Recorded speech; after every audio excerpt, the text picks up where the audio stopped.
It's the black guy in the corner, but they'd rather see a on the corner.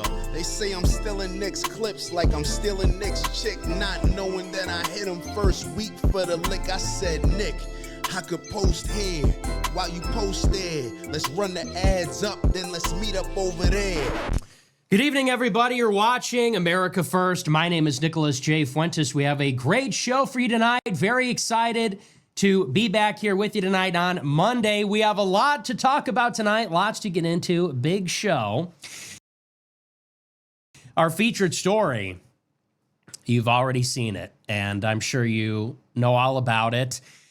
We're going to be talking about the Ukrainian war refugee, a young woman by the name of Irina Zarutska, who boarded a train in Charlotte, North Carolina.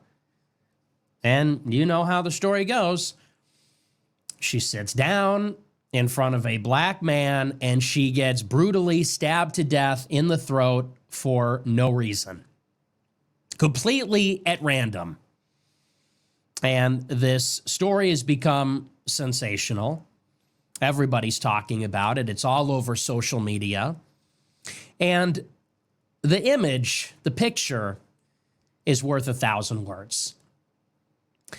What did this woman do to deserve this? You know, in many cases, when you look at crime, of course, all crimes are the fault of the perpetrator. But you can say, well, people need to be more aware of their surroundings. They went to the wrong neighborhood. Many things can be said about why crimes happen, how to avoid being the victim of one. She walked on the train and sat down in front of a black guy. Death sentence. That was it. Walked on the train, sat down, stabbed to death in the neck for zero reason. And the photo's unbelievable.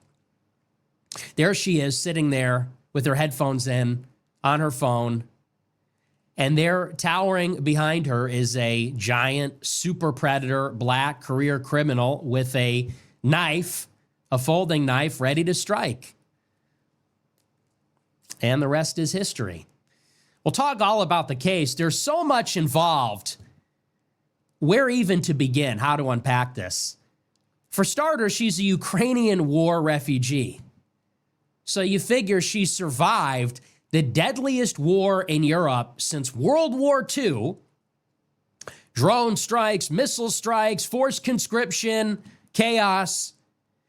She survives a literal ground war in Russia, only to escape to North Carolina, and does not survive public transit with African Americans.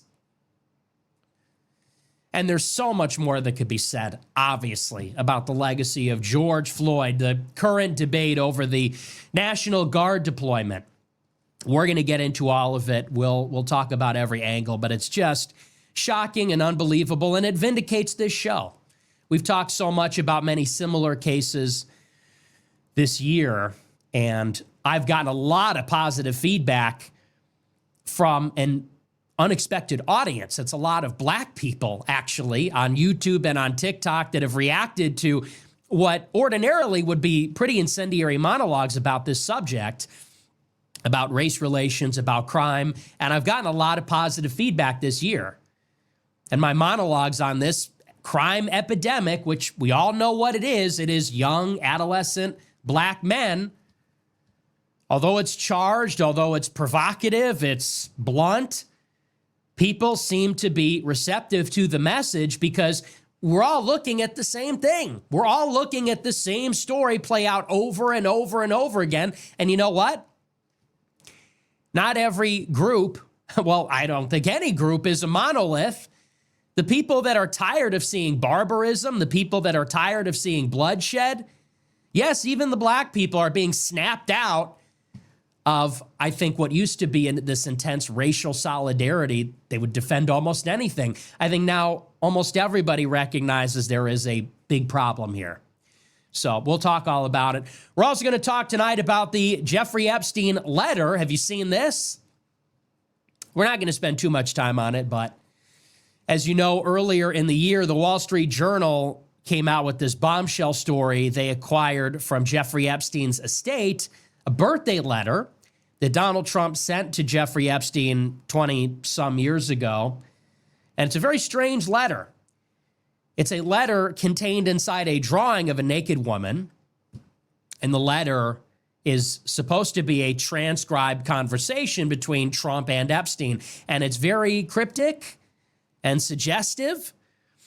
It talks about enigmas and secrets. And now we actually have obtained a photo of the letter. Previously, we knew the contents of the letter. It was described by the Wall Street Journal. Now a House committee has acquired the letter from Epstein's estate and released it. And we got to see it today. It's all over the press. And what's notable is that, of course, Donald Trump is suing the Wall Street Journal for publicizing the letter, which he claims is fake. But now we've seen it. And it's signed by Trump. It's his signature. There it is. I mean, we looked at a picture of it. It came from the estate. It came from a real book that Jeffrey Epstein had, along with other things, bank statements, other personal artifacts. So this is real. I mean, what else can you say? It's a real letter from a real book that came from Jeffrey Epstein's real estate, along with other real documents and information. Trump said it was fake. We've seen it. And what's really interesting to me is the damage control. We know Trump is guilty. We've seen this, okay? He was involved in some way. His name is all over the files. We know that. He asked the FBI to look for his name in the files. They found it all over the place. He knew that. He lied about it. Now, how is his name mentioned? We don't know that yet because they're concealing the files. So we know what is going on here. What is incredible is how the Republicans are covering it all up. And I saw today at almost the exact same time, about a dozen high-profile conservative influencers, they all came out with exactly the same tweet. And they all said, oh, that's not even Trump's signature. This is totally fake. Trump should sue. One after the other. Benny Johnson, Charlie Kirk, all the usual suspects, they got a script. And this is something I've been on all year. This is maybe one of the biggest and most underreported stories of the year. It is how both parties there's a glut of money coming from PACs, coming from the political parties, and it is pouring into the influencer space. And influencers are with regularity posting undisclosed, sponsored social media campaigns. Why is nobody talking about this? Why is nobody talking about Influenceable? Why is nobody talking about these contracts that are being put out? And it seems like every day. And this has been going on for years, but I feel like it's bigger than ever. I think this is how they all make money now. These Republican influencers, they get a script from one of these groups, a consultancy, from the party itself, wherever. And then they get paid by the post to put out the script. And today the script was, that's not even Trump's signature. This is ridiculous. He should sue. And they all said it the exact same way at the exact same time. It came from the top down. They were paid to say it. Maybe they're on a contract. And what's unbelievable, of course, is it's obviously his signature. We all know what it looks like. We've all seen it because he draws it like a retard in giant marker every time. You know what I'm talking about. Whenever he signs an executive order, he takes a giant black marker and signs it as big. We've all seen the signature. That's his signature. And it just keeps getting better. Earlier, I suppose it was last week, not this week, but last week, the Speaker of the House, Mike Johnson, came out and said Trump was actually an FBI informant. He was a double agent. When he was friends with Epstein, he was actually an undercover cop. Well, he walked that back this week. Now we've seen the letter. They say it's not his signature. Okay, it's obviously his signature. And look, sincerely, I'm just tired of being lied to. I'm so sick of the slop. At least make it believable. Day in, day out. Department of War, Cracker Barrel. That's not a signature. He's an undercover agent. Epstein's a hoax. Bombing Iran is actually America first. It's like every single day, it's a new insult. It's a new assault on the dignity and the intelligence of Trump's base. That's why I said I was out a year ago. And so we'll talk all about that too. Should be a pretty good show. I'm excited to be back with you. I'm still a little bit under the weather. I'm not 100%, but I'm getting there. I'll be back this week, of course. And we have some big things on tap. Wednesday, I am going to be on Jimmy Dore's show, 1 o'clock Pacific time, 3 o'clock Central time. Should be interesting. He's from the left, but I know a lot of the far left people don't like him. I saw the far left people were freaking out. They're like, Jimmy Dore, this just proves exactly what he is. He's speaking to Nick Fuentes, who's a racist Nazi. And look, I don't really know that much about Jimmy Dore, actually. I don't know that much about the left. I don't spend too much time watching the left, although I spend a little time watching what they say. It's just crazy why we can't just talk. Isn't that, you can think whatever you want about me. Honest to God, whatever you think about me, I really don't care, okay? I've been called everything at this point. I've been called opposite things. You know, people say I'm working for Israel. People say I'm a Nazi. People have said so many things about me. It's just like they've said literally everything there is to say. I don't care anymore. So I just don't understand why there needs to be this weird distancing routine. Like Kyle Kulinski. This guy, Kyle Kulinski, he does a video about me like 3 times a week now. Have you seen his channel? My friends send it to me every week because some of them, they watch his stuff. 2 or 3 times a week, Kyle Kulinski, who's like a big liberal YouTuber. He's married to Crystal Ball, who's on, I think, Breaking Points with Ryan Grimm and that Indian guy. He does a video about me multiple times per week. And people super chat the show. They say, Kyle Kulinski did another video about you. And I say, that's interesting. We should talk. He refuses. Oh, I'm not going to do that. I'm not.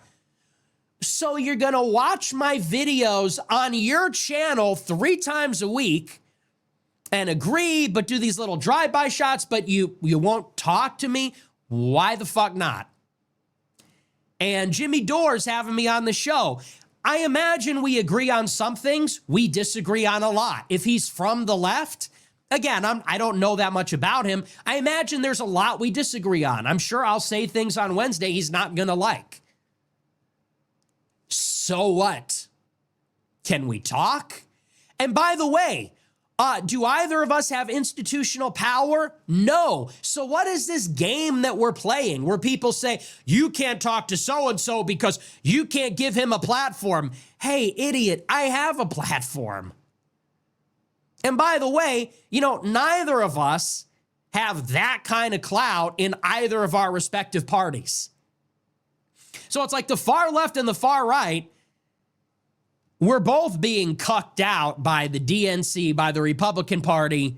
The far right says, whatever. The far left says, no, you can't talk to them. You're going to react to the clips, talk about me constantly, but you can't sit down. These people are fucked up, man. And I saw today, Hassan Piker did a video about me. This guy's ignored me for years because, again, saying my name gives me power, brother. What are we talking about? He refuses to say my name, literally treats me like I'm the boogeyman, the unmentionable. Well, today he did a video about me, which is very uncharacteristic of him. And he spends 25 minutes. First of all, he changed the video title 3 or 4 times. First, the title said, I can't believe they're falling for his propaganda. Then it said something else. Changed the title like 5 different times. And in the video, he talks about how I'm this propagandist. I'm propagandizing liberals by pretending to be like a liberal Trump hater, but really I'm a Nazi. And it's like, I'm just over that whole thing. You know, people can watch the show. We're not hiding anything. The clips, I think there's about 100 clips of me on Instagram saying the N-word. There's 100 clips of me on Instagram with 1 million views each saying, I don't want to live in a black neighborhood. Jews are the problem. Yeah. So we're not really concealing anything. What are we hiding? Are those getting out accidentally? Oops, we said the quiet part extremely loudly every day, 5 days a week in front of millions of people laughing maniacally while doing it.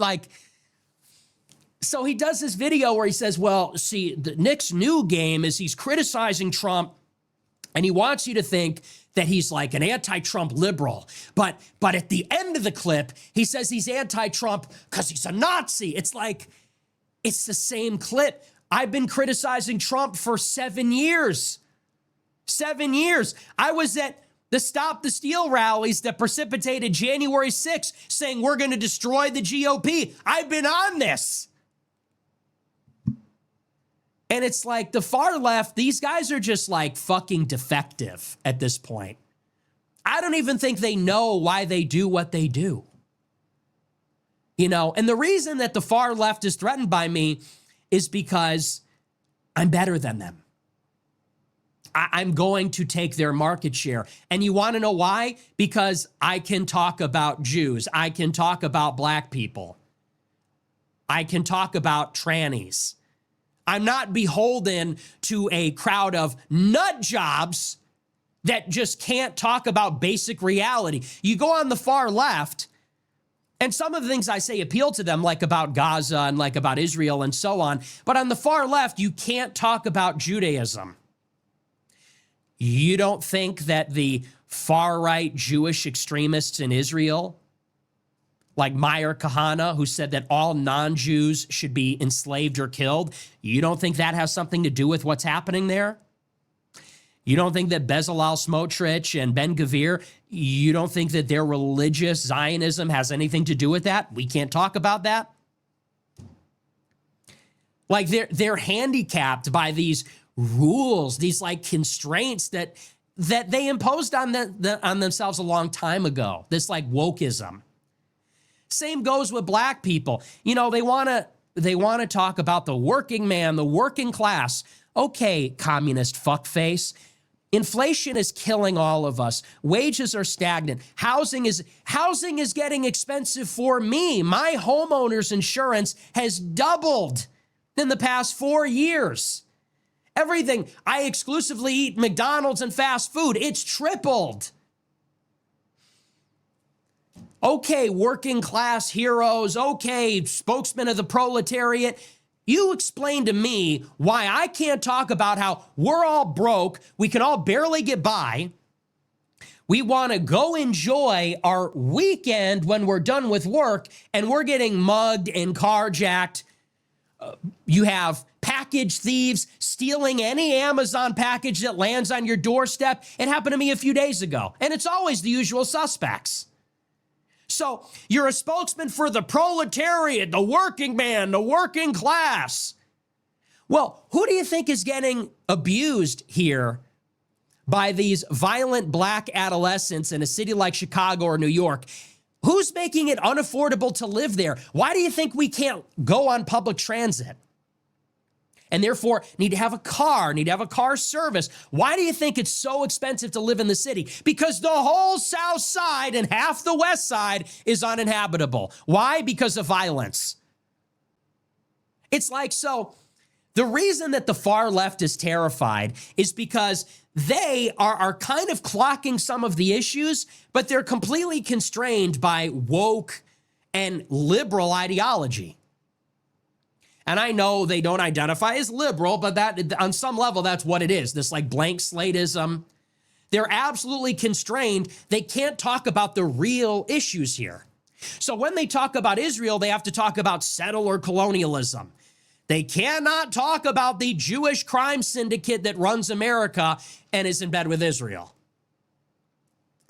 They cannot talk about black crime. They have to talk about black and brown bodies and an unarmed black man was killed.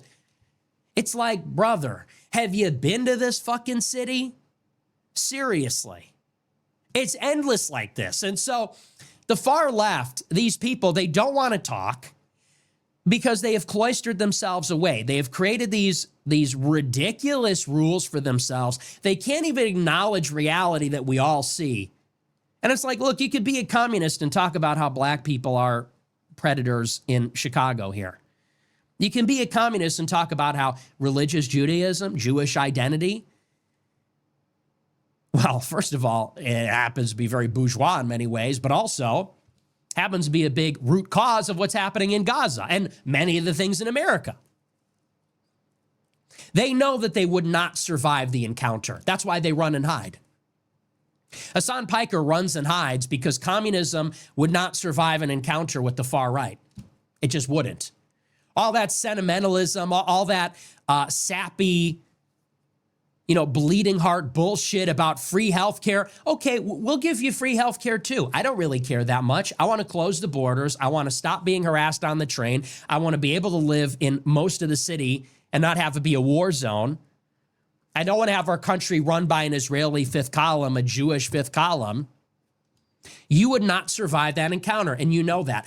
And Hassan knows that if there were ever a dialogue, an ongoing dialogue, or even just a sit down, that whole fantasy, this bourgeois fucking champagne socialism would not survive an encounter with an actual real American, with an actual real American that's a son of working class people. And that's like the delicious and rich irony is that Hassan is a Nepo baby. He's a millionaire Nepo baby who's on all the mainstream platforms.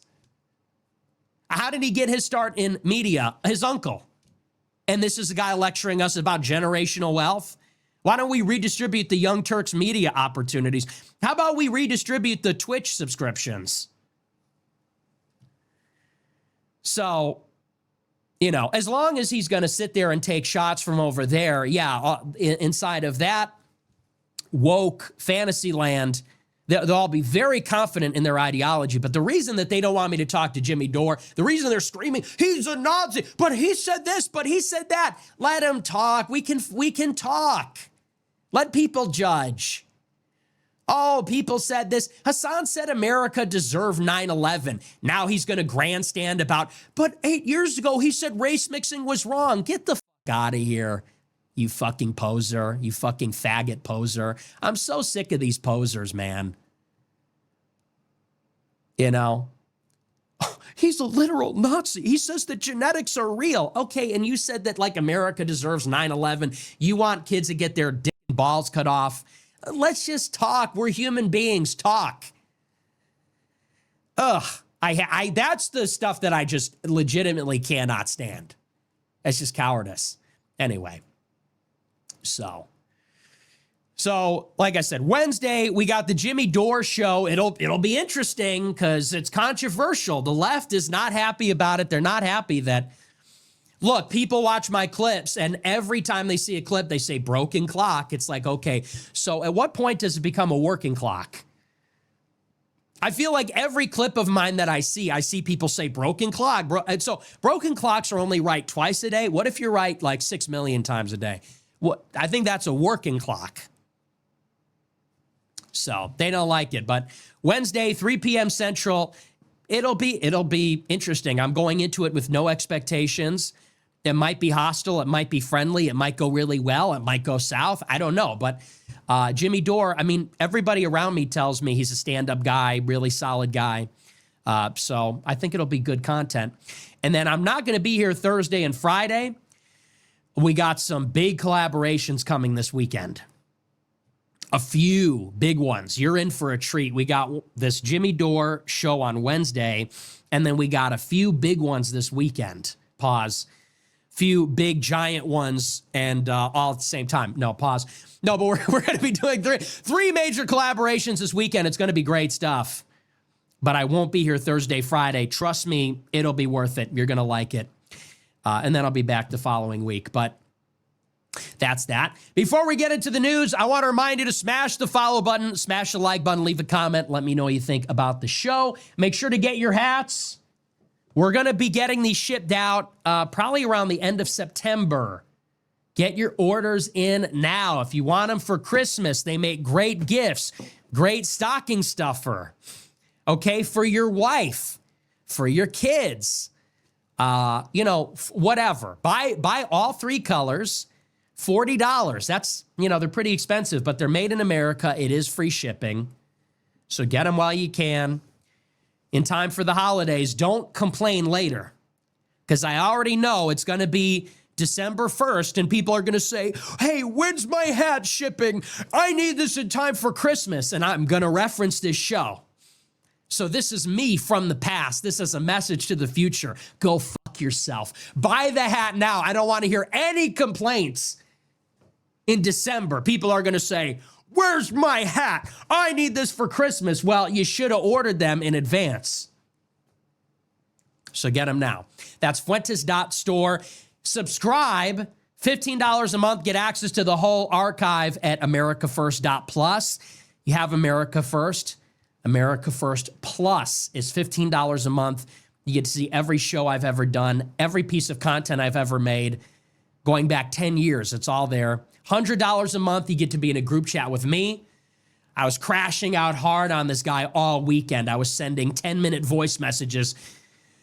There was a Silicon Valley guy in the group chat. He was pro-Vance, and I was just laying in. Basically, I did a show. So if you want to get in on the fun, that's the $100 a month club at AmericaFirst.plus. Okay, the shilling is out of the way. Now we're going to move on. We're going to get into the news tonight. Like I said, I'm not 100% yet, but I'm getting there. I had a pretty good weekend. I slept most of the time. I was resting. And now I'm chilling. Okay, but we're going to get into the news. Our featured story is about this brutal stabbing killing on the subway. It's like an everyday occurrence now. I'm sure you've all seen the photo. You know the story. A young Ukrainian refugee, 23 years old. Her name is Irina Zarutska. So 23 years old, young girl, young, beautiful, white, blonde-haired girl. She's a refugee from the war in Ukraine. So she leaves a war zone, comes to America, living her life.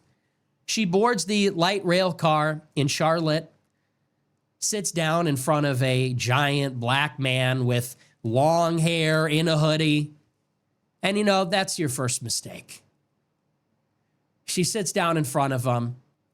Within minutes, he gets up behind her. She doesn't even notice. And for no reason at all, this is a completely random attack. There is no rhyme or reason, no motivation, completely aimless violence. He rises from his seat, winds up his arm, and stabs her in the middle of her throat with a knife. And she dies almost instantly and bleeds out on the floor of a light rail car in North Carolina. He gets off the train. He's caught moments later, charged with homicide. A story often told. How many times does it have to happen? We say it every time it happens. It seems that it happens hundreds of times. How many times is enough before people start to demand change, before we get any kind of change? Wasn't Donald Trump elected in 2016 under the campaign slogan of law and order? How did that go in 2020 with BLM? He was elected again under the same pretense. And by the way, it goes without saying, this is a racial issue. It is always the same color. It's always the usual suspects. And it's not just these random acts of violence. It's everything else too. Every carjacking, almost every package theft. It is always the same profile every single time. These videos that we see on TikTok, on Twitter, of people shoplifting, of people causing chaos in stores and in other public places, on public transportation, in an airport. They are so few, such a small segment of the population, 13%. And yet they comprise the majority, it seems, of these public outbursts, of the property crime, of the violent crime, of the random sociopathic crime like this. And I said earlier in the year, very bluntly, very honestly, I said, this is how I feel. This is how a lot of people feel. We don't want to be around black people anymore. We don't want to live near them. We don't want to associate with them. When we see them coming, we go the other way. I've been saying this throughout the year. And what I have noticed is that increasingly people are agreeing with me. That chorus of woke people saying, that's racist, you can't say that, it's becoming quieter and fewer and less frequent. And the reason is because we see stuff like this. We're justified. Is there a better example than this of the axiom that around black people, you cannot relax? That's all she did. How could she have avoided this situation? Literally, do not turn your back to a black man. That's how you could have avoided it. And by the way, any boomer dad, any boomer uncle would see their young daughter, young niece sit in front of a person like that with no self-awareness, and they would grimace, they would cringe. And if she got lucky and she got up that day and walked out of that train, they would be called a racist for that reaction. But today was not her lucky day. He was not one of the good ones. She paid with her life. It was not her lucky day when you survive an encounter with an erratic black man on public transit and you leave with scars or a homicide charge, a manslaughter charge, or maybe you just leave a little shaken up. Nope, today was the unlucky day when she encountered one of those ones. Today was the unlucky day when it cost her her life, and she is now dead forever. And her loved ones are without their daughter, sister, niece, I don't know her family tree. How could it have been avoided if she was racist? We were led to believe that any level of prejudice, any level of pattern recognition is the highest evil. Not just evil, but the highest evil. Oh, you're racist? I can't even be in the same room with you. Oh, you did a double take? You're looking over your shoulder because a black man is behind you? That is systemic racism, a microaggression. That is internalized racism. How dare you think that? How dare you react that way? I don't even want to know you. I don't want to be your friend. It's worse apparently now than being a murderer, barely than being a rapist, a terrorist. And yet, if she were a little bit more racist, she'd be alive. If she were a little bit more racist, her parents would have their daughter. If she saw that guy and turned and walked the other way, she'd be alive. If she said, I won't turn my back to him, I'll sit behind him, I'll sit facing him, she might be still alive. But what are we to do when the lesson over and over and over again is safest bet, don't be near them? Safest bet. And who wants to gamble with their life? Your safest bet is don't be in a situation where they will also be there. Next safest bet, if you see them, get away. It doesn't matter if they notice. It doesn't matter if it's offensive or insulting. If that's your safest bet, who can argue that we shouldn't behave this way? Who would argue that you should risk your life and get stabbed in the neck for no reason like her or like Austin Metcalf because you don't want to be insensitive, because you'd hate to be racist? How's that going to make the super predator feel? Or unfortunately, how would that make an ordinary black person feel? I care about my life more. And I'm a single man. I can't imagine what it's like for a family. God forbid you're a a man with your girlfriend. God forbid you're a man with your wife, with your young children. At that point, you have an obligation to get away. You're going to gamble the life of you, your spouse, and your children because you don't want to be insensitive. You don't want to hurt their feelings. You don't want to be considered a prejudiced person, whatever that even means. Is it worth your life? Me, easy, no. You know, I like being alive. I don't like knives lodged in my throat. So I don't go near black people. And I understand perfectly well. There are a lot of black people that are not violent, and I understand perfectly well there are a lot of black people that are really good people. I'm not going to roll the dice. What if I'm wrong? I'd rather be alive. I'd rather be alive and too racist than dead and not racist enough. Is that simple enough? Is that simple enough for you? And that just has to do with personal survival. Who wants to live near these people? We see it. They take the Walmarts out of the neighborhood. First, they take the self-checkouts. They take the Walgreens, the McDonald's. They close the stores early. They put in place curfews, requirements for chaperones. Why? Because they fuck it all up. Because who's going to be at McDonald's at 2 a.m.? Because who's going to be after class tearing up McDonald's in a riot? Who's going to be at 7-Eleven stealing everything inside and ransacking the store? Who's going to be at Walmart going through the self-checkout and not scanning any of the items? And then they complain about food deserts. Really? Then they complain about redlining.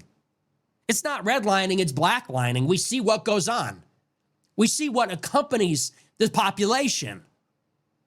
Crime, chaos, dishonesty, the idea that the rules don't apply, shamelessness, rudeness. Tell me I'm wrong. Tell me I'm wrong. And it goes without saying, it's not every black person. Obviously, I think we're past that. We're past that having to be said.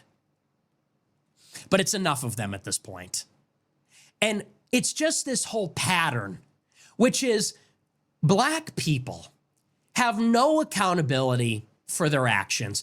If they have these higher rates of violence, crime, etc., they blame it on the system. They blame it on some other thing. It's never them. It's never them as it's never something genetic. It's never their actions on their own. It's always something else. Everywhere they go, they bring these problems. This is the story of Chicago, by the way. This is the story of Chicago, St. Louis, Detroit. Going back to the 60s when they burned these cities down over MLK Jr. and the race riots that happened before, during, and after that. Everywhere they go, they bring these problems. They are violent. They don't even like us. There's this onus on white people to be 0.0% racist. It does not apply to them in the slightest. They don't like us. They are rude to us. They do not trust us. They're prejudiced against us. They bring these problems around. If you say anything, if they get arrested, it's a racist system. If you move away, that's racist. If you move in, it's gentrification, it's racist. They're just becoming too much trouble. They bring these problems. We can't solve them. We can't hold them accountable. They blame us. They don't even like us. They blame the government. They blame history. They blame our ancestors. At this point, people want to move as far away as possible, build a fence around them, and say, fine. You invented everything. You're all a bunch of doctors and lawyers and black excellence. You're so incredible. Fine. We're going to all live over there. And we're not going to be able to dance, and we'll be lame, right? Like they always say about us. And we're going to drink matcha and have lattes, but we're going to be safe. It's going to be quiet, peaceful, harmonious, clean. And you can go and live over there, and we'll build a giant fucking fence. And whatever you do, God bless. Lots of luck. That's how a lot of people feel right now. And is it wrong? What's wrong with that? It's racist. Well, that's how people feel. That's how people feel based on the conditions that we live in, the conditions that have been created by the actions of the various people involved. And think of the effect on the city here, okay? Think about that this happened on public transit. We're constantly being told we need to move away from cars. Cars are polluting. And who wants a car? I mean, people, I think, want to live in a city that's walkable and with public transit, and that's more economical for everybody. And it creates a sense of community. And it's better for the environment. And it's more efficient. We don't have to live in a parking structure society where everybody has a car and there's gridlock and traffic. But why can we not live like this? Because in Chicago, somebody got stabbed on the orange line today. And a few months ago, somebody got stabbed on the blue line. And in Charlotte, somebody got stabbed on the light rail. And in New York City, people are getting thrown in front of the train or threatened with knives. So people choose not to use the public transit. The public transit starts to become a liability, costs more to run it than it brings in revenue. It defeats the whole purpose of investing the money, running it. So it hurts the government, and then people move away. They can't ride the public transit, so they move to the suburbs where they can commute. And they get cars, and then they have to park, and then they have to build giant highways through neighborhoods so we could all get there. And then we lose hours of our lives every day in traffic. There's a ripple effect. Do you understand this? And what else happens if there's all this going on in the cities, in the downtown areas, in the neighborhoods? Business doesn't want to be there. People don't want to live there. You think that giant companies like Google, you think that giant companies like, how about Rolex? You think they want to be on the Magnificent Mile in Chicago where their windows getting smashed all the time? They're packing up and leaving. In Chicago, black people regularly steal cars and then drive them through the windows of designer stores. We can't chase them in vehicles. The police are not allowed to chase them in a car. It only takes a few of those instances before the businesses pack it up and leave, before the people whose cars were stolen don't go downtown anymore. And so what happens to these investments in skyscrapers and amenities and infrastructure? Well, it all starts to become a drain on the public resources. So we get into bankruptcy, and then we don't have enough resources for everything else. It is literally a rot that is killing every American city. Go to downtown Los Angeles. It's like Escape from LA. It's killing New York. It's killing Chicago. It's killing these cities. And most of the American population lives in cities. That's where the economic activity occurs. That's where people get educated. That's where people get scouted for jobs. That's where the big businesses are. That's where the entertainment is. If the people live in the cities, if America is its cities, and if this is killing the cities, if it's ripping apart the social fabric, it's destroying the commons, the public, this is literally killing America. It ripples. This is not one person that got killed on public transit. What is never measured is how many people don't go on public transit ever again after this. Or the people that move to the suburbs because of this, and how this inflates the cost of housing, and how this creates a deficit in the city. It is a death spiral. And the solution is so simple. Police, cops. But you know why people don't like it? Because it's going to be a lot of cops. They're going to be in black neighborhoods, arresting a lot of black people, and a lot of black people are going to get chased, and some of them are going to die, and many of them are going to jail for a very long time. And we're uncomfortable with that. We're uncomfortable because it's not equal. We're uncomfortable because we don't like seeing too many black people in prison. I just want to see the people that need to be in prison in prison. I think the police should go where the crime is. If that's in the black neighborhoods, then so be it. If black people are getting arrested for committing crimes, then so be it. We are killing ourselves. We're killing our country because we don't want to be called racist as a society. That's it. We don't want to be called a racist country for having a lot of black people in jail, for having a lot of cops in black neighborhoods, for having black people get pulled over in a pretextual traffic stop. So we'd rather live like this. We'd rather live with all of this. 18-year-old high school football players getting stabbed in the neck for approaching the wrong person. 23-year-old refugee from a war stabbed in the neck for no reason. Guy in Denver, Colorado, former Space Force officer, 54 years in prison because he snapped and chased the black kids that tried to steal his car 3 times and never got caught. What kind of society do we want to live in? It's a prescient question. Do we want to be too racist and safe, or not racist enough and not have a society? It's that simple. So people are going to have to get a little bit more comfortable with talking about this in racial terms, because that's why we can't solve it. And you want to know how we know that? Because if it was a white person stabbing a black girl, they would be lynching this guy. That's how you know.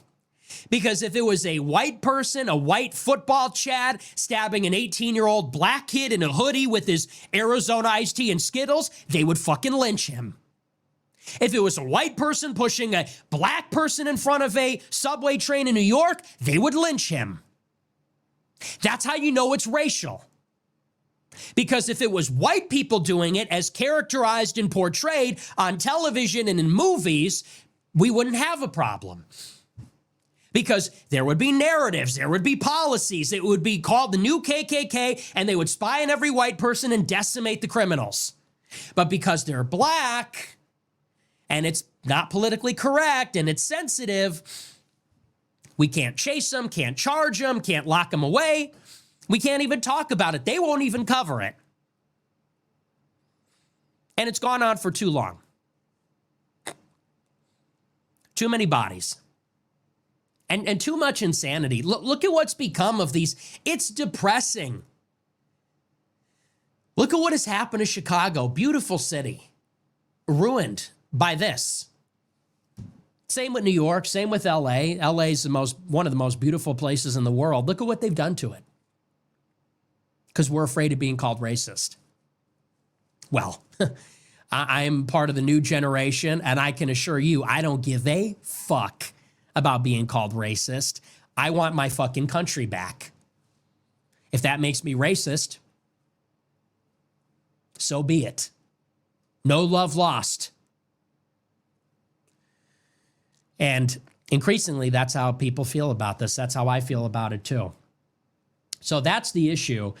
What's amazing is, of course, Trump is surging the National Guard in these cities to take care of the problem, and you're having protests against it.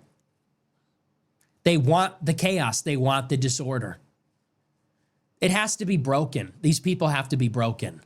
It cannot go on like this. There needs to be leadership. It needs to come from the top.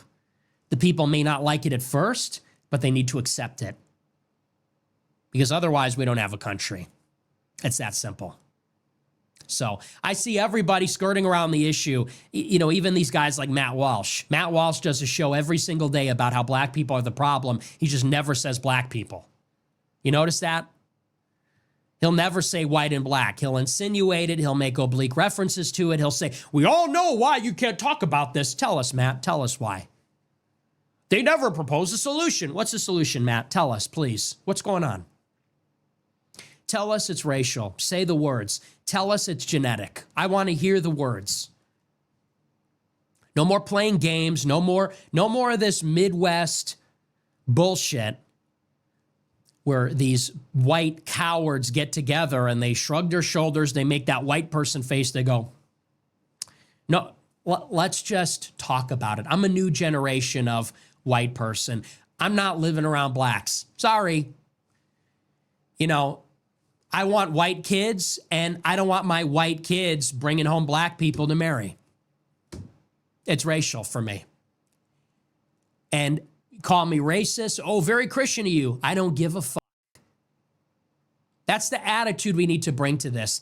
And by the way, we're just the latest ones to that party. You know, here's the part that amazes me about it, is when you consider all this insanity, realize that most black people don't even like white people. Most white people, or rather, most black people, the level of resentment, the way that they have an axe to grind against us, we as whites are tripping over ourselves not to offend, to be so sensitive, to cater. Did they ever care about offending us? When is a black person, when have you ever seen in media, in Hollywood, in the mainstream culture, when have you ever seen a black person get canceled for offending white people? When have you ever seen a black person go out of their way not to offend a white person, to their own detriment maybe? If that has ever happened in history, surely it has never been recorded, because I've never heard of such a thing. If anything, they're antagonistic. They relish, they revel in offending us. They look for opportunities to offend us. A completely defensive posture. And again, it's not all black people, it goes without saying, but it is a lot of them. And so it's like, let's just be honest about what we're dealing with here. We are on our own. When Austin Metcalf got stabbed, black people raised $500,000 for his killer. That's what we're dealing with here. When this attack happened on the subway, all black people can say in the replies is, well, what about school shooters? Well, what about this? Well, what about that? We are on our own. Like, we have to stop looking for this kind of cooperation.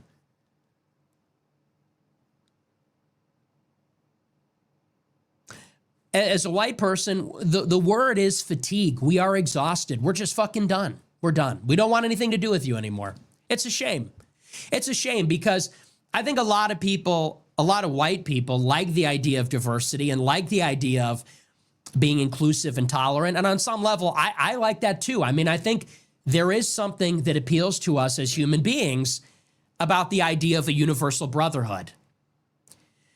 I think there is something intrinsic in people, maybe only in white people, maybe in other people, that there's something shared between all of us as human beings. It's a nice idea, right? At the minimum, might be.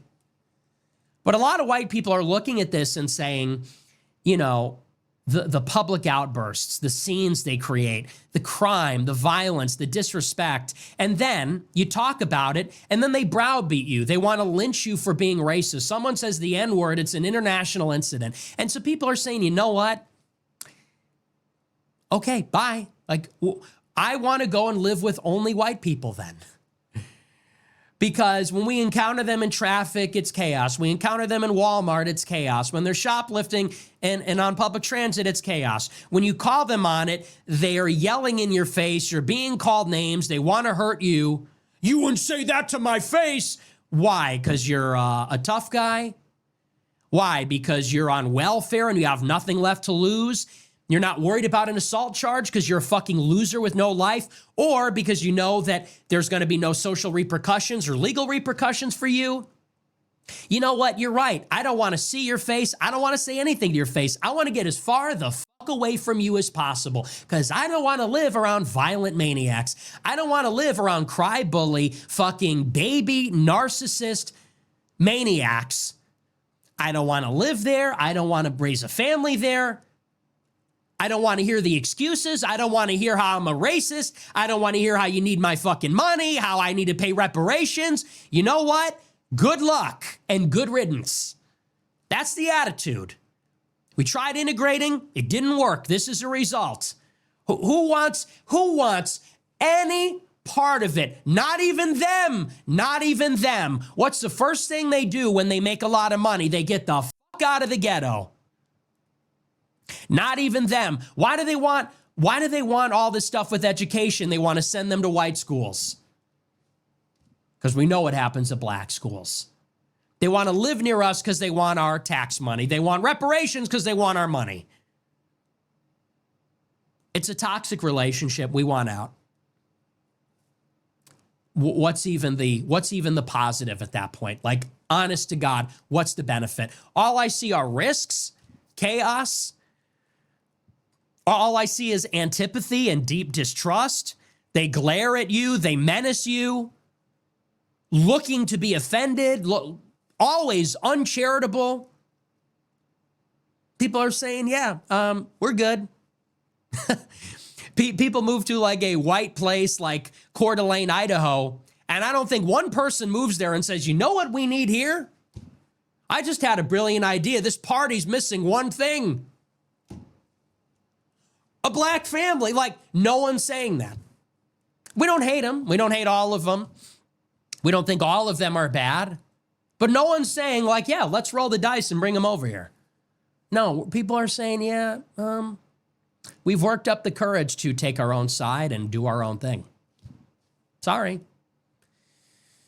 And look, that's just the way it is. I think this is just irrefutable proof of that, you know? Like, and where's everybody else on this? It would be one thing if liberals or the government came down on this and condemned it, but they don't. They don't even talk about it. That's the last part about this is, you know, liberals and the government and the institutions, they look at us as like knuckle-dragging racists. You Hill people, you're so ignorant. You don't like people because of the color of their skin. It's like, no, it's just every time I see someone getting stabbed to death, they happen to have the same skin color. I want to avoid that, so I avoid that. It would be one thing if this was getting coverage in the press. It would be one thing if there was a mandate to put an end to this. It would be one thing if the people telling us to ride public transit and to integrate it, if they just applied those standards to the black people. But they don't. It's being inflicted on us, and we're expected to tolerate it, and we're being penalized for having an issue with it. So, you know, and this is one of my favorite things to say. This is not how it started. You know, this is the middle of the story. It didn't start this way. It didn't start this ugly. I didn't start this ugly. I had a normal upbringing in a very white suburb of Chicago in the 21st century, and I was raised in grade school thinking that, you know, for 400 years, white people were just oppressing black people for no reason because they're ignorant and backwards. I was raised thinking racism so deeply wrong. I mean, I grew up in a relatively liberal community. But then you get mugged by the reality, you know? It didn't start this way. I think a lot of people had goodwill. Look at how many white people were posting the black square, raising the fist, kneeling. Think about how much that goodwill from 10 years of BLM has evaporated, how quickly. Trayvon Martin, the gentle giant Mike Brown, George Floyd, the patron saint. Think about how much goodwill towards black people and these stories, these fucking excuses, the barbarism. Think about how, and you could say, you know, that was the result of brainwashing and propaganda. Nevertheless, there was so much goodwill, whether socially enforced or not. It has completely evaporated in the span of 5 years. Because now, between the body cameras, the lack of censorship, they defunded the police. You know what? Mission accomplished. And you know what happened? Crime, chaos. They said innocent people are being rounded up to uphold white supremacy. Yeah, it turns out the police were suppressing crime, actually. And now we see it on the body cameras. Now we see it on TikTok. Now we run into it all the time. So it didn't start this way. It ended up this way. Now the question is, where are we going?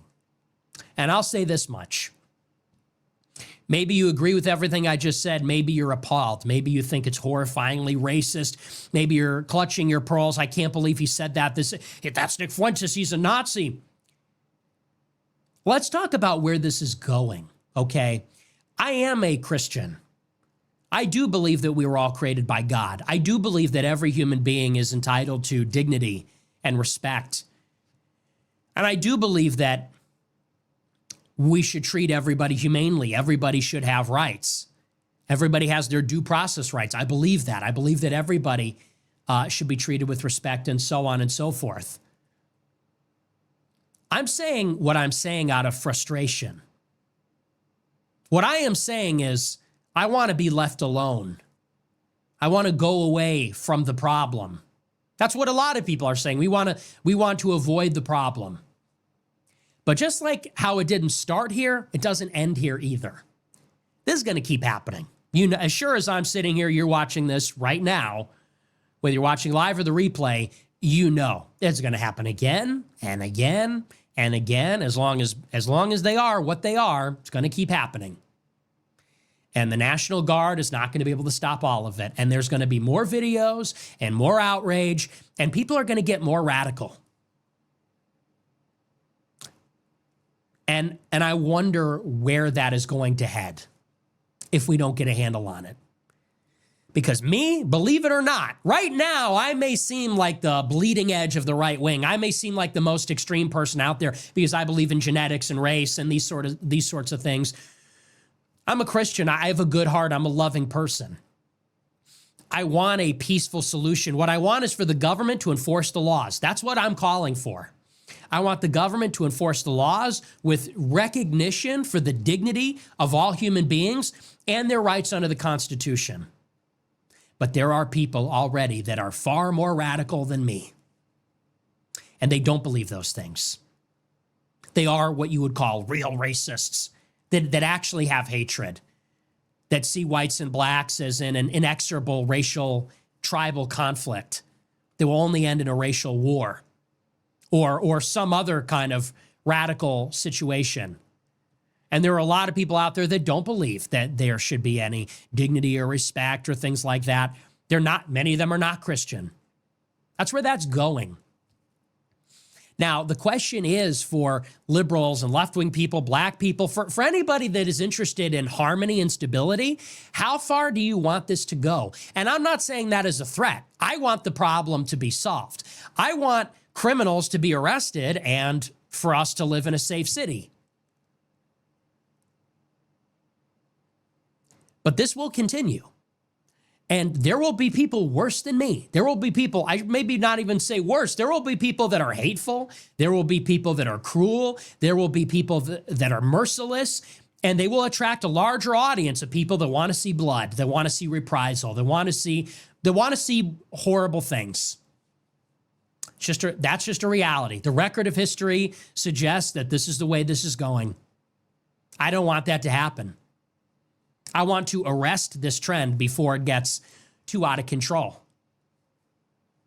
You may think I'm the worst option. That's because you have no understanding of history. You know, these woke pieces of shit that look at my show and say they're horrified. This is a real Nazi. This is the worst thing they can imagine. They don't really have an imagination. They must not know what the record of history really is. And again, I don't say that gleefully. I want to stress, I don't say that with any kind of, I'm not saying that glibly. I'm not saying that with any kind of satisfaction. I'm saying this as a warning. I've been saying this. I am a Christian. I do have love for all people, even these people that are killers and in prison and so on. And I do pray for their salvation. And I do want a solution that is best for everybody, that we live in harmony. I want people to be treated with respect and dignity. But you know human nature. The more this goes on, I mean, there are going to be people they're going to be very angry and very hateful and very emotional about this. And, I don't know. The question is, how much control over events do you have? This is going on. It's been going on. There's going to be a reaction. There is going to be a reaction. Not a question of if or when. You cannot erase these people. Banning them on Twitter does not erase them in real life. You can't, that's the way it's going to progress. So, and I've said this for many years. Years ago, people were skeptical. Years ago, people said, you're just saying that. You're masking your real intentions. I've been consistent on this. For many, many years, I've said the same thing. I said it then when it was not obvious. I'm saying it now when it's much more obvious. So I pray for this country. I want this country to stick together. I want our cities to be safe. I don't want to see chaos. I don't want to see instability. I don't want to see a war of all against all. I don't want to see these things happen. But you know what? It keeps going on like this. I mean, it's almost going to be guaranteed. So it's a shame. It's a shame that this is happening. But anyway, that's that. We're going to move on. We're going to talk a little bit about the Jeffrey Epstein letter, and then we're going to take a look at the super chats. I do just want to stress that because a lot of people say, what's your end game? Or people insinuate that I'm dog whistling and talking about, something horrifying. Honest to God, I'm really not. I say this as somebody that hates seeing people die. I hate seeing people get stabbed to death. I don't want to see it, black people doing it to white people. I don't want to see white people doing it to black people. I'm not a sadistic person. I'm not a sadist. I don't like seeing suffering.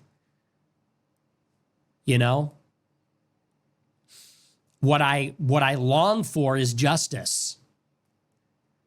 Mercy also. Mercy is important too, but at this point, we are deficient in justice. What I want is justice. Not cruelty, not hate, not, to the extent that you could call it a kind of blind tribalism. What I want is justice. I want prosperity. I want peace. I want harmony. These are the things that I want. And the way that you get there is you enforce the laws. You be honest about the problem, about what is going on, who's doing it. And we have to talk about where it's coming from. I think a lot of it's genetic. That's a difficult conversation we have to have. And it's going to require a different approach than what we've tried so far. It's not benefiting black people. It's not benefiting us. But we're going to need to have a kind of difficult conversation, and people are going to need to work up the courage to open their minds to have a real conversation. Otherwise, if everybody retreats to their corners, it's going to get ugly. Like it already is in many ways. Anyway, but that's that. We're going to move on. We're going to take a look at our super chats. We're out of time, so I'll save the Jeffrey Epstein thing for tomorrow. There's not too much to say about it anyway. Well, we're about an hour in, so we'll just move on to the super chats. We'll see what you guys have to say. I'll get set up first. All right, let's take a look. Okay. Yeah, but I don't have to, I'm not optimistic about it. And I watched this, I watched the movie Kingdom of the Planet of the Apes over the weekend, and it did remind me a lot of this. And that's not I'm not saying black people are monkeys. I'm saying, if you see that movie, it's about, what it is about is tribalism. And, I think a lot about this. It's I don't know that the tribalism can be overcome. And I hope that we're not forced to accept our worst instincts, I hope I'm not proven wrong. I hope I'm not made out to be the sucker for saying mercy, dignity, respect. But I feel like I'm going to be made out to be that by the savages on the other side, by the, maniacal communists on the left, the super predators in the black population. But Christianity is truly progressive in that we want society to improve morally. We want the church to grow. We want the gospel to get out. We want more people to be like Christ. We do believe that the world can get better. It can't get perfect. We're never going to eliminate suffering, but we do believe that it can get better. We do hope for a better world. And so that is why I'm not a capital T traditionalist, where I believe in human sacrifice and polygamy and, returning to our base primal instincts. I think that we should resist those impulses as Christians, but it's going to take two to tango. We need there to be some cooperation among the other side also. So anyway, it's sort of a difficult issue, but we're going to move on. All right, y'all know what we do here.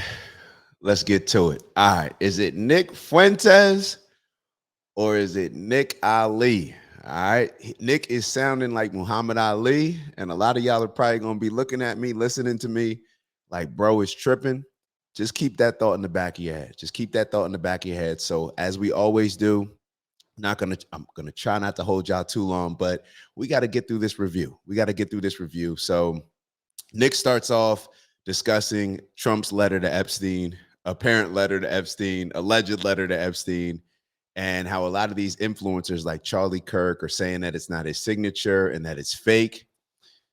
What's wild about this is I saw a post on X, and based on that post on X where they were saying like I forget what influencer, but they were putting out that the Wall Street Journal is going to get sued and how this is a fake signature and all this.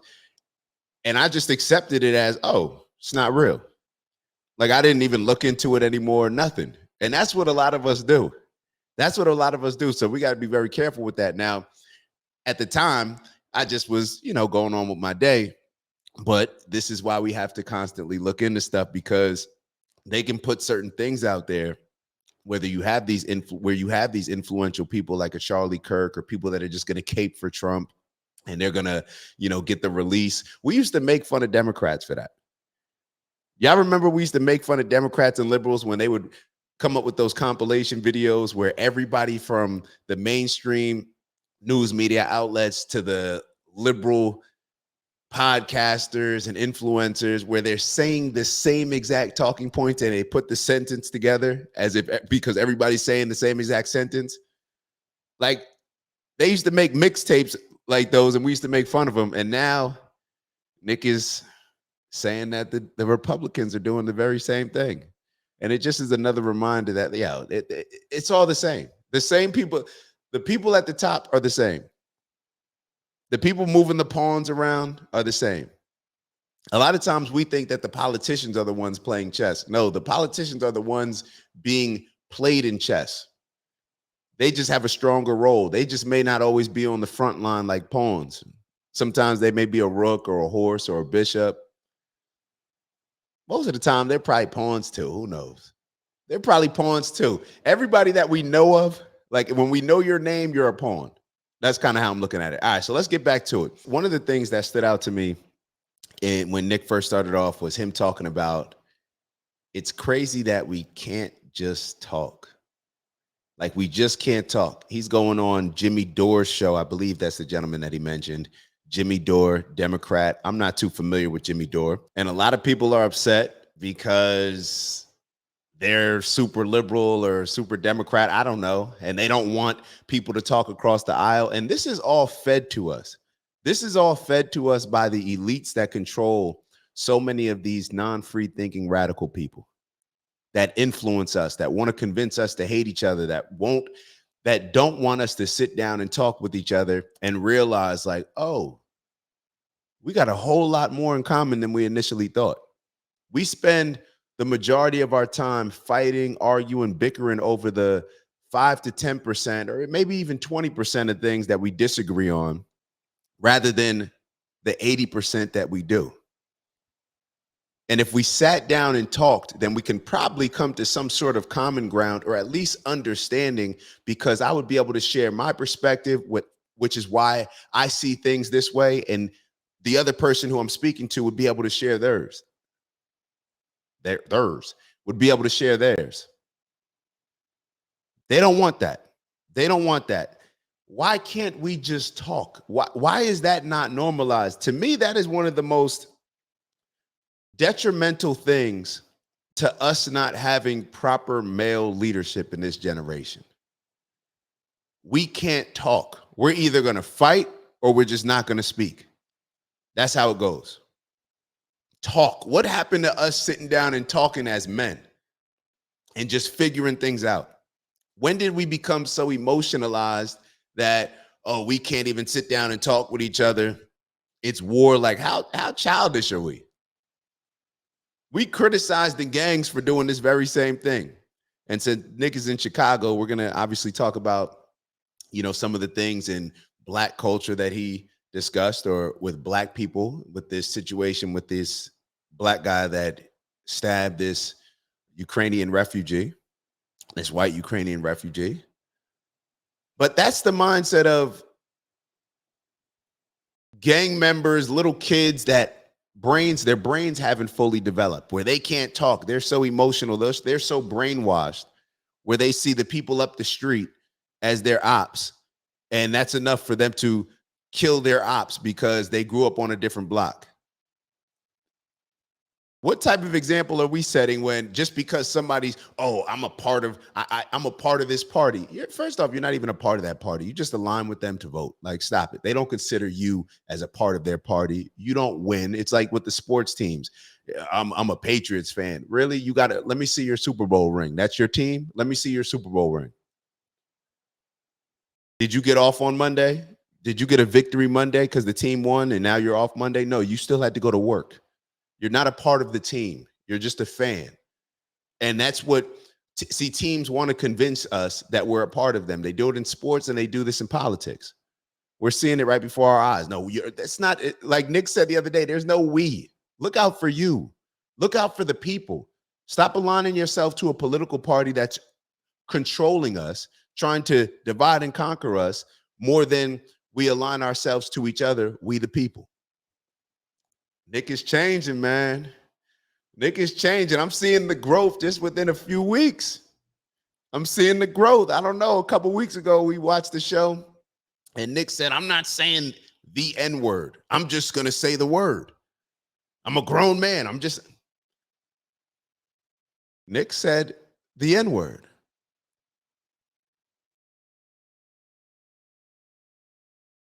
We gotta give people the space to grow. We got to allow people to grow. So hopefully a lot of us see that as growth.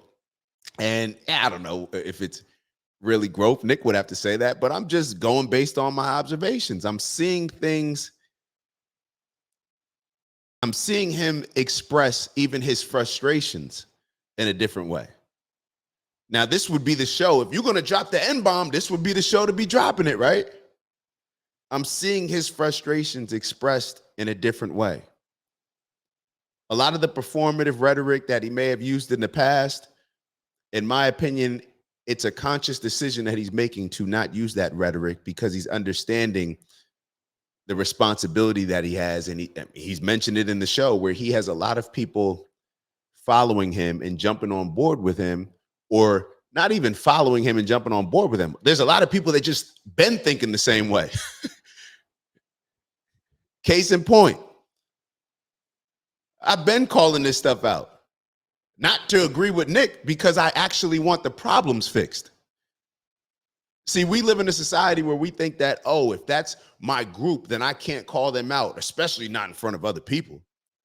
You can't call them out in front of us. No, I'm calling them out however I can because it's a problem where we clearly all can see the problem. It's not like it's hidden. It's not like it's an internal issue. No, this is very out front and in public. And it's impacting a lot of people. It is what it is. The time to spare feelings on calling people out, that's not right now. Our cities are being destroyed. The communities are failing. We're literally, we've been calling Chicago Chirac for how long? And we're supposed to not speak about our people in public? Stop it. Stop it. That type of mindset is exactly what has landed us in this place where we protect our worst, the worst parts of our culture, the worst individuals, our most radical individuals we protect. This is the same thing that I criticize when it comes to the political party. So why would it be any different when it comes to us in society?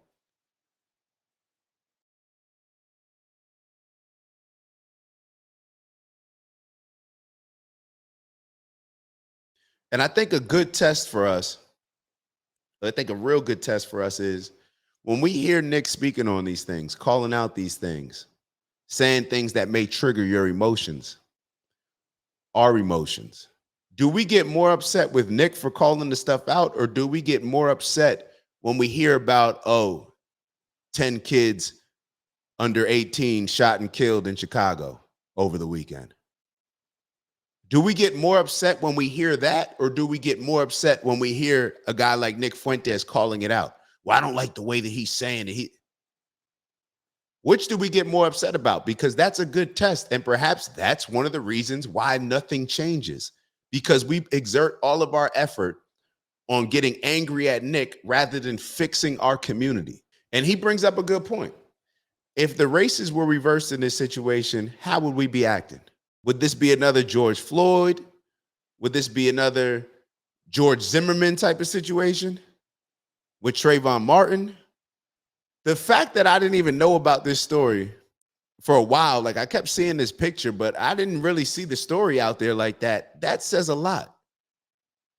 And it's the Democrats and liberals or the mainstream media outlets that are controlled or pushing the Democrat and liberal agenda, the same news stations that would be putting this out there in front of black people's face if the roles were reversed, trying to get us riled up, trying to emotionalize us, trying to get us to the point where we're willing to crash out, start the next riot, because they know that once they get us emotional, they have more control over us.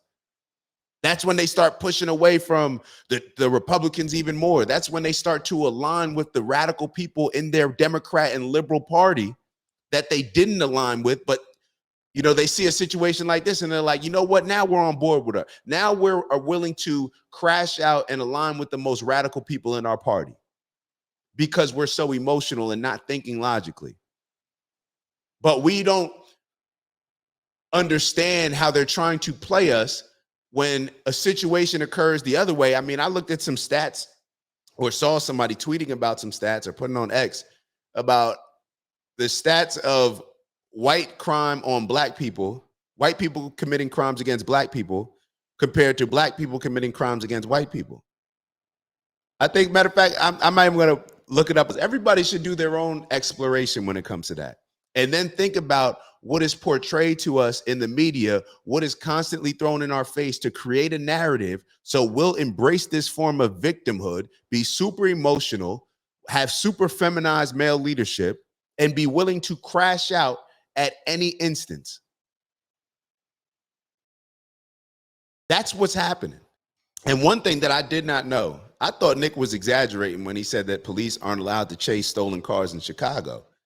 Then I looked that up, and there's actually a restriction on chasing stolen vehicles. And it says since 2020, and it was updated again in 2022, Chicago Police Department's vehicle pursuit policy specifically prohibits initiating a chase when the most serious alleged offense is theft, such as possession of a stolen vehicle. This is because the inherent risk to public safety is generally deemed to outweigh the benefits of immediate apprehension in such cases. So if the main charge is you stealing the car, they are not allowed to chase you. No wonder why kids steal cars. What risk do they have? You can't chase them in the moment. They're all going to be thinking that they're smart enough to get away. I'm from Jersey. I don't remember because I was so young, but y'all remember Jersey Drive when that was actually happening? My parents used to tell me how freely they were stealing cars then, and they were actually bringing the chase. The police officers were chasing. Now you got kids who are more unstable in my opinion, right? The YNs that we like to call them, thinking that that's funny. They're more unstable. They're growing up in an even more demonic, evil culture, more disrespectful, less respect to authority. They're growing up in this environment, and now the police aren't even allowed to chase them. And I don't even know how I feel about it. I'm just looking at it from a standpoint of like, how did we get here? This is a bad place to be in when you have kids that aren't getting in trouble for stealing cars, or let me say this, kids that when they steal a car, they get a free pass and they'll try to catch them later. I understand that it can cause a lot of risk to the public safety. I get all that. I'm just still saying like, yo, it's just a shame that we're here. It's like we're incentivizing them to commit more crimes. And the more crimes they commit, that's just them going down the path. Now, we may say, well, it's just a stolen car. It's not like they're killing people. Well, it's a gateway. It's a gateway crime. Put it that way. It leads to other one. It leads to more crimes. All right. So when I started off the show and I said, Nick is sounding like Muhammad Ali. I'm going to drop a couple different videos that Nick, when he's talking about not wanting, white people not wanting their daughters, or white men not wanting their daughters to bring home black men, and that we're seeing the reasons why based on, how a lot of black men are behaving. I'm going to insert a clip of how Muhammad Ali spoke on this topic. You may be surprised. Actually, you probably won't be surprised. But does it make you change your mindset as far as Nick saying it? And at the very least, do you kind of get an understanding of why he may be saying it. Now, you may say, well, that's different times. Well, it may be different times for us, but a lot of this stuff is a cycle, right? Now we got disaffected white men where they are starting to feel like victims. Nick talks about it all the time. So it's just a cycle. It's just a cycle. Y'all check out this video. And another thing, when you say integration, it comes under intermarriage too, right? All being together. Right, sure. And I'm sure no intelligent white person watching this show, or no intelligent white man in his or her right white mind want black boys and black girls marrying their white sons and daughters, and in return introducing their grandchildren as half-brown, kinky-haired black people. I wouldn't object to that. Well, you wouldn't, but a lot of them would. Well, I'm sure a lot of people. No, this is the point. What I'm trying to say is this. And you don't have it. You say you don't, but you don't have it. You really ain't gonna have it. You on the show, and you got to say that. But that's not true. Why would you want to do that? Because I don't think I'm any different from you see. Yeah, we much different. I mean, I think society's made us different. You know we're different. We're all together. But society's made us different. No, not society. God made us different. No, we're just human beings. He made all of us. We all, listen, bluebirds fly with bluebirds, red birds want to be with red birds. Listen, tell me when I'm wrong. Pigeons want to be with pigeons. But tell me when I'm wrong. They don't have intelligence, but yet they stay together. We should have more intelligence than them, right? Buzzards are with buzzards. Yeah. Buzzards are with buzzards. Bluebirds are with bluebirds. They all are birds, but they got different cultures. The eagles like to hang out in the mountains. The buzzard like to fly around the desert. Well, the bluebird like to fly around the trees and the grass. There'd be certain problems a buzzard mating with a sparrow, wouldn't there? What? There'd be certain. Right. And we have the problems too. No, I don't see no black and white couples in England or America walking around proud, holding their children. That's because society and going out. That's society's fault. I mean, we've got to educate people around it. Well, life is too short for me to be raised catching hell for something like that. I'd rather go and be my own. I have a beautiful daughter, beautiful wife. They look like me. We're all happy, and I don't have no trouble. I ain't got no trouble. I ain't that much in love with no woman to go through all that hell. Ain't no one woman that good. You understand? I understand, yeah. I do understand. I understand. I think it's sad that it ain't sad because I want my child to look like me. Every intelligent person wants his child to look like him. I'm sad because I want to blot out my race and lose my beautiful identity. Chinese love Chinese. They love the little slanted-eyed, pretty brown-skinned babies. Pakistanis love their culture. Jewish people love their culture. A lot of Catholics don't want to marry a number of Catholics. They want the religion to stay the same. Who want to spot up yourself and kill your race? You a hater of your people if you don't want to stay who you are. You shame what God made you. God didn't make no mistake when he made us all like we were. I think that's a philosophy of despair. Despair. I really do. It ain't no despair. Number one, can't no woman. Let me tell you something. I want to tell you. Listen, no woman on this whole earth, not even a black woman in Muslim countries, can please me and cook for me and socialize and talk to me like my American black woman. No woman, and last is a white woman, can really identify with me and my feelings and the way I act and the way I talk. And you can't take no Chinese man and give him no Puerto Rican woman and holler about we're in love and you emotionally in love and physically, but really they're not happy because she's gonna hear some Puerto Rican music, he's gonna hear some Chinese music, and they're gonna be clashing all the time. It's just nature. You can do what you want, but it's nature to want to be with your own. I want to be with my own. I love my people. That's all. I don't hate no. And then we're not done with Muhammad Ali. Now, here's the position I'm in. Here's 10,000 whites coming to kill me. And in those 10,000, or let's say here's 10,000 rattlesnakes coming to bite me. And in those 10,000, there was 1,000 that didn't mean no harm. And I knew there was a good 1,000 snakes out there, but they all look alike. Now, what should I do? Should I keep the door open and let the 10,000 in, hoping that the 1,000 will unite and save me and one bite will kill me? Or should I just be safe and shut the door? So we have white people say, I mean right. I have a black husband. Oh, my children are black. I love everybody. I really believe you. But I'm sorry, man, there's 10 more thousand behind you that don't feel that way. I'm just sorry, but what am I going to do? Nick is discussing that black people don't even want to be around black people. I've said this before in my videos. Why? I don't want to live in predominantly black neighborhoods. Now, people will say, well, what you really mean to say is you don't want to live in a neighborhood that has crime and poverty. And we start sugarcoating this stuff.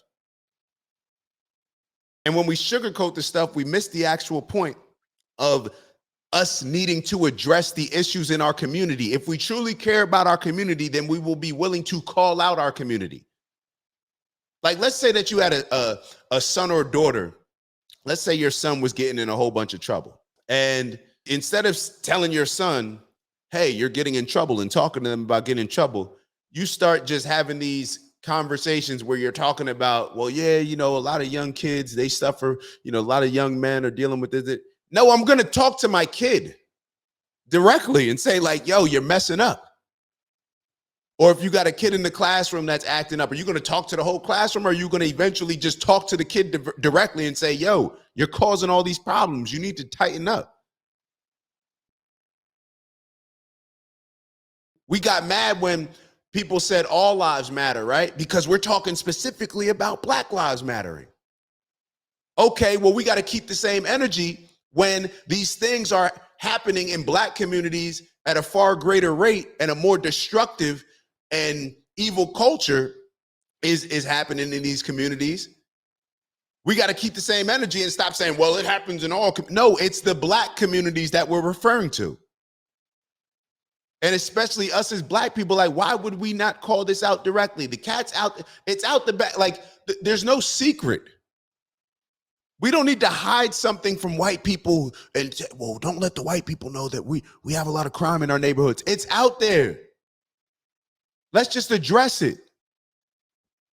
And stop letting Democrats and liberals trying to finesse us into blaming white supremacy or blaming whoever else, because all that does is take our power away from actually solving the problem. As soon as we start blaming other people, external factors, instead of looking internally into how we can fix it, the things that we can do to fix it without anybody else's help.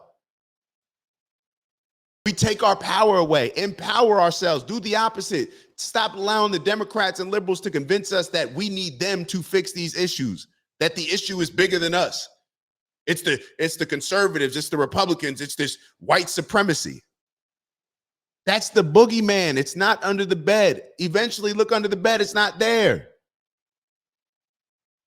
We have to address the issues ourselves, or they will never get addressed, because Democrats and liberals have absolutely no intention at all of addressing them. Because if they actually did address them and solve the issue, we wouldn't need them.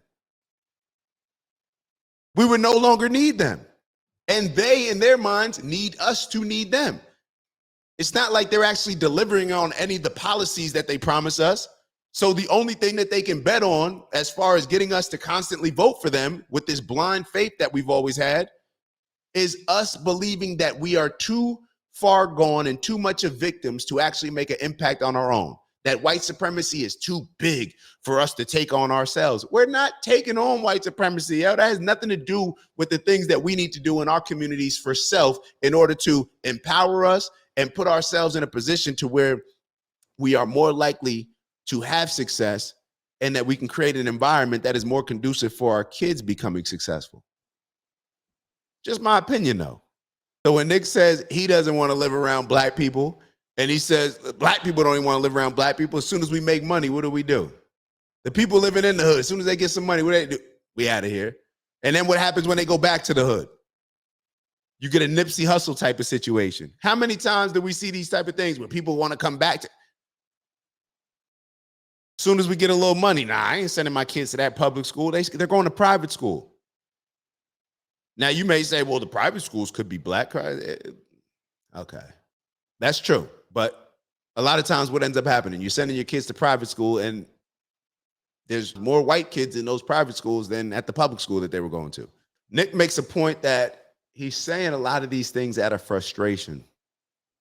A lot of these things out of frustration. And to be totally honest, people who get emotionally triggered by this show that Nick just did, in my opinion, you're just not trying to solve any problems, or you've never held yourself accountable. You've never looked in the mirror in a direct way and said, hey, we have problems that we are causing and that we have the power to fix. And if we're not getting these problems fixed, then we should look to ourselves first and foremost as to why they're not getting addressed. If you hear what Nick said on this show and you become more upset, like I said earlier, with what Nick is saying rather than the current condition of our communities, then that's a problem. That's a problem. And see, it's easier when Nick is using this performative rhetoric. If he's saying the N-word, it's easy to disregard the conversation and what he's saying, right? It's easy to disregard the message. But why are we disregarding the message now? Matter of fact, what we should be more upset about is the fact that why aren't more of our people sending out this message? If you got triggered by this, it's probably because you haven't heard it often. You haven't embraced it as true, or let me say, or maybe you're just, you don't want other people commenting on black issues. Okay. This is where that entitlement comes from the Democrats and liberals. People shouldn't comment on us. Stop it, bro. Like, this is that whole, we can't comment on stuff. Like, this is the same mindset that a lot of us get upset. Well, you can't speak on Israel. You can't speak on this. You can't speak on the LGBTQ community. I can speak on whoever I want to speak on. Especially if I'm in America and it's impacting America. Why can't I speak on that? Now, we want to police language when it hurts our feelings. But then we want to speak freely about whoever else, totally disregarding their feelings. Cool. All right. I think Nick summed it up correctly at the end, and I'll leave y'all with this. For anybody that's interested in harmony and stability, how far do you want this to go? He said, I pray for this country. I want us to live in harmony. But if it keeps going, it's only going to lead to a bad ultimatum. We want to get finessed into having another civil war. Let's figure this out. Let's figure this out, because we are in this together. They can try to separate us, divide and conquer us. The faster we understand that we're in this together and that we need to come together as the people and stop getting finessed by these elites, the faster we can get to a better place. I'll see y'all soon. It's the black guy in the corner, but they'd rather see a on the corner. They say I'm stealing Nick's clips like I'm stealing Nick's chick, not knowing that I hit him first week for the lick. I said, Nick, I could post here while you post there. Let's run the ads up, then let's meet up over there.